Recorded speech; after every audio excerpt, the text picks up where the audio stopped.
Halo, jumpa lagi dengan Samsung Analytics. Nama saya Usman Hidayat. Assalamualaikum warahmatullahi wabarakatuh.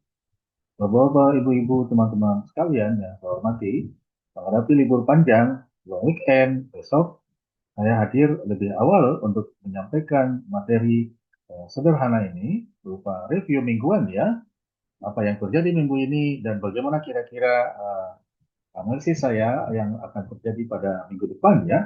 Menurut saya yang terjadi minggu ini adalah ditandai dengan aktivitas transaksi yang naik namun volatilitasnya turun ya, yang dialami oleh indeks LQ45, dan ini menurut saya ada indikasi tren penguatan LQ45 diduga berlanjut pada minggu depan ya. Di aktivitas transaksi itu berupa frekuensi transaksi yang naik namun volatilitasnya turun ya. Jadi Bapak Ibu, saya akan menyampaikan market review saja. Stock screeningnya mungkin hari Minggu malam ya, insya Allah. Seperti yang biasa saya lakukan. Saya mengingatkan ini pendapat pribadi, tidak ada maksud mempengaruhi, mengajak, merekomendasikan Bapak Ibu untuk membeli sebuah saham tertentu. Tanggung jawab pada pihak Bapak Ibu sekalian ya. Dari sisi return ya, ini daily return, ini historical return, secara mingguan L45 masih tertinggal, bahkan secara tahunan atau year to date return sejak awal tahun masih tertinggal dibanding IHSG maupun RJI 30. Dan artinya dalam sisa waktu hingga akhir tahun ini, tampaknya upaya keras LQ45 kita tunggu ya. Mudah-mudahan ada insentif atau stimulasi yang baik terhadap LQ45, dan saya kira minggu depan indikasinya ini akan terlihat, kita lihat ya.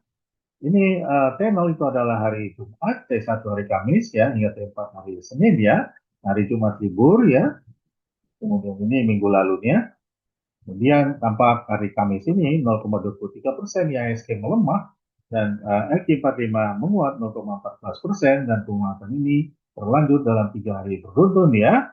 Dan ini salah satu tanda untuk adanya tren penguatan ya. Kita lihat data berikutnya.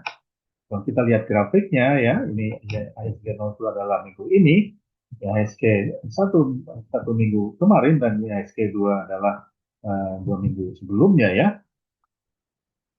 Jadi return harian LQ45 dalam tren positif meski secara mingguan masih tertinggal. Ya.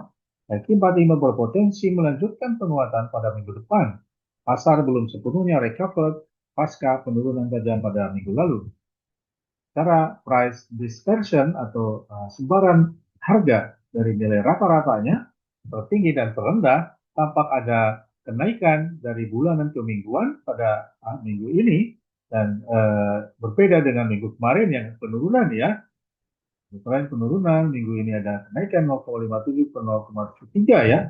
Demikian halnya untuk IHSG, kenaikan yang cukup tajam 0,72 per 0,90 ya. Ini di satu sisi merupakan adanya dorongan untuk melakukan transaksi yang lebih besar, namun di sisi lain ada sikap menghindari risiko ya. Jadi ada menginginkan return, namun juga menghindari risiko ya, karena high risk high return ya. Pergerakan indeks pasar simpangan lebih lebar ya, tanpa lebih lebar dibanding pada minggu sebelumnya. Ini menandakan masih ada keraguan pelaku pasar, dorongan aktivitas transaksi dibayangi risiko ketidakpastian ya. Kemudian dari segi volatility of daily return ya, dalam minggu ini secara mingguan 1,17%, secara bulanan 0,92%. Dengan demikian ada peningkatan ya, ada peningkatan. Ini grafiknya paling tinggi atau lebih tinggi dibanding 1 bulan ya, dibanding 2 bulan dan dibanding 3 bulan terakhir ya. Kemudian LQ45 juga mengalami hal yang sama, namun relatif dari 1 bulan 1 minggu relatif stabil di angka 1,08% ya, 0,8%, dan ini ada peningkatan dibanding rata-rata dalam atau volatility dalam 2 bulan dan 3 bulan terakhir ya. Senada dengan pergerakan indeks yang melebar, volatilitas dari return harian meningkat dibanding minggu lalu. Volatilitas IHSG lebih tinggi dibanding LQ45 ya, 1,17 dibanding 1,08 minggu ini. Pilihan saham masih pada second liner ya, pilihannya lebih banyak, 956 saham, Sementara LQ45 pertumbuhan saham, tren positif LQ45 diduga berlanjut pada minggu depan ya. Jadi biasanya volatilitas yang meningkat itu menandakan ada kanan ya.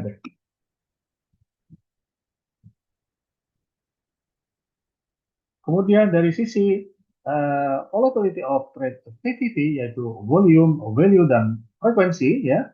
Jadi saya khusus menggarisbawahi aktivitas itu sejalan dengan frekuensi transaksi ya.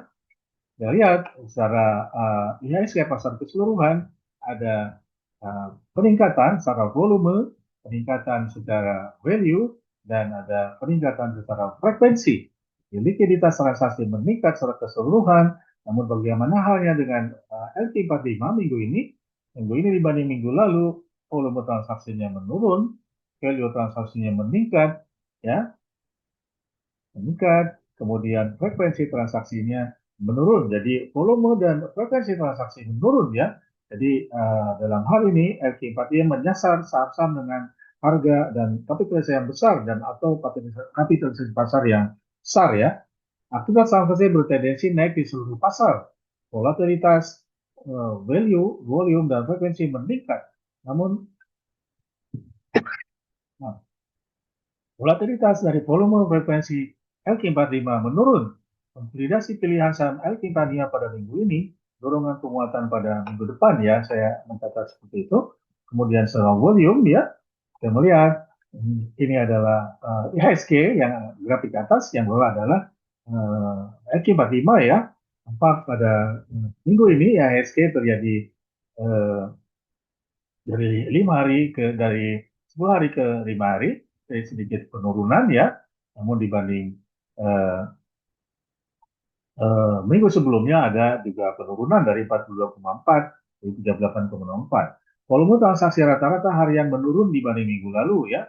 Kombinasi volume turun namun volatilitasnya naik yang dari sebelumnya ya, menandakan persepsi investor terhadap risiko pasar atau uncertainty risk, risiko ketidakpastian masih tinggi. Tren penguatan lebih bersifat technical rebound ya. Jadi belum terkonfirmasi ada penguatan yang dilandasi dengan fundamental yang baik, baik secara spesifik individual stock maupun secara uh, uh, fundamental untuk perekonomian maupun pasar secara keseluruhan ya.